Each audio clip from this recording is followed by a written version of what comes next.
আরে ভাই 1 ঘন্টা ৪৫ মিনিট হারো এটা চিদে ভাই। কষ্ট বলতে কষ্ট এখনো শেষ সীমানা নাই।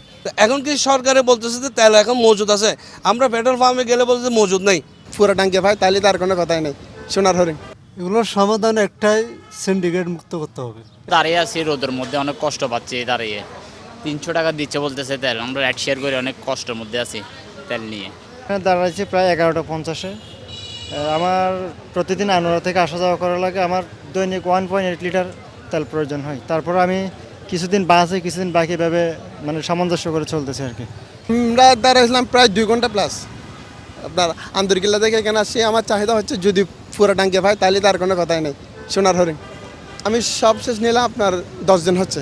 অনিয়ম চলতেছে যে 2-3টা বাইকার অযথা লাইন ব্যাগে খরচ করে দিয়েছে।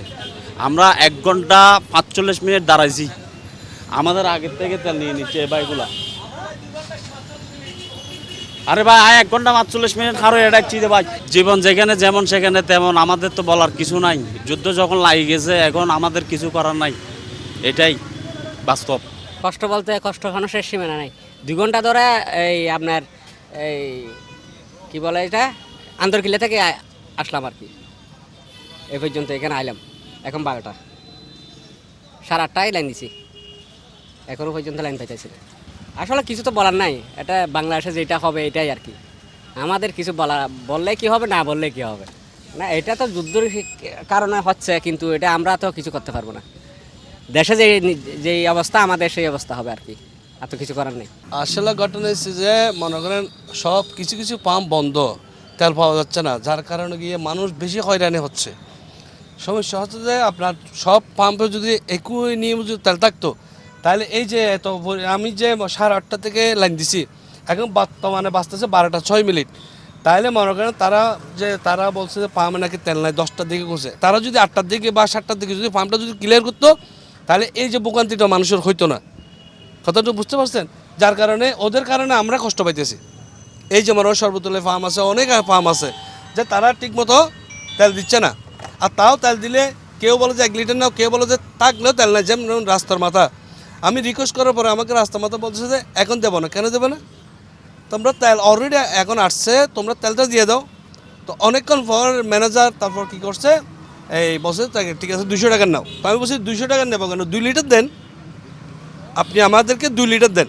200 টাকার পরিমাণ হচ্ছে কম, তো 2 লিটার তো অবশ্যই দিতে পারে উনি, ওনার কাছে তেল মজুদ আছে, কিন্তু ও বলছে না 200 টাকার না। তো এখন তো আমরা এখানে আমরা এখন মজবুর হয়ে গেছি, এখানে এমন মজবুর হয়েছি যে কাউকে কিছু বলতে পারতেছি না। যেমন আমার স্কুল আছে, আমি এখন ঠিকমতো স্কুলে যাইতে পারতেছি না। কেন যাইতে পারতেছি না? কারণটা হচ্ছে তেলের কারণে। আমার গাড়িতে তেল নাই বিদে আমি যাইতে পারতেছি না, তাহলে আমাদের অন্যান্য কাজও করতে পারতেছি না আমরা, এই যে শুধু তেলের কারণেই। তো এখন কি সরকারে বলতেছে যে তেল এখন মজুদ আছে, আমরা পেট্রোল পাম্পে গেলে বলতে মজুদ নেই। জিনিসটা বুঝতে পারছি? তা আমরা তো এখন আমরা সবাই পাবলিক, আমরা যে পরিমাণ কষ্টটা পাইতেছি এটা কিন্তু বলার না। এটা কাউকে বলবো? আমরা কি সরকারকে বলবো না ফার্মওয়ালাকে বলবো?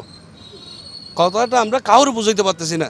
তো এরা যদি তেল যদি দেশের বাইরে থেকে না আসতো, তাহলে বলতাম যে আমাদের তেল আসতেছে না বিদায়, কোনো পাম্প চলতেছে না, আমরা গাড়ি বন্ধ করে রাখতাম। অলরেডি তেল দেশের বাইরে থেকে আসতেছে, আসার পরেও কেন আমাদের এই হরেনিটা? এটা কাকে বলবো আমরা কথাটা, জিনিসটা? এগুলোর সমাধান একটাই, সিন্ডিকেট মুক্ত করতে হবে। এছাড়া আর কোনো বিকল্প কোনো অপশন নেই। আপনার তেল লাগবে আমাদের, মনে করেন হয়তো দেশি 10,000 লিটার, আমার এটা 15,000 লিটার আমরা মজুত করে রেখে দিচ্ছি। তো আমার দেশের আমাদেরকে দিবে 10,000, কিন্তু আমরা ওইটা 15,000 পার ডে আপনার করে ফেলতেছি, মজুত করে ফেলতেছি, বা সিন্ডিকেটের মাধ্যমে যেটা হচ্ছে আর কি। যেমন এখন কোনো ফার্মে তেল দিচ্ছে না, হয়তো 2-1টা ফার্মে দিচ্ছে, যেমন এটাতে দিচ্ছে। ভাগ্য ভালো যে এটাতে মানুষের চাহিদা, যারা যতটুকু ধৈর্য ধরে যারা লাইনে থাকতে পারতেছে তাদেরকে কিছুটা তেল দিচ্ছে। তেল বলতে হয়তো ফুলও দিচ্ছে। অন্য অন্য ফার্মে আপনার যারা দিচ্ছে তারা 1,000। তো 1,000-এ তো ভাই আমার কিছু হয় না।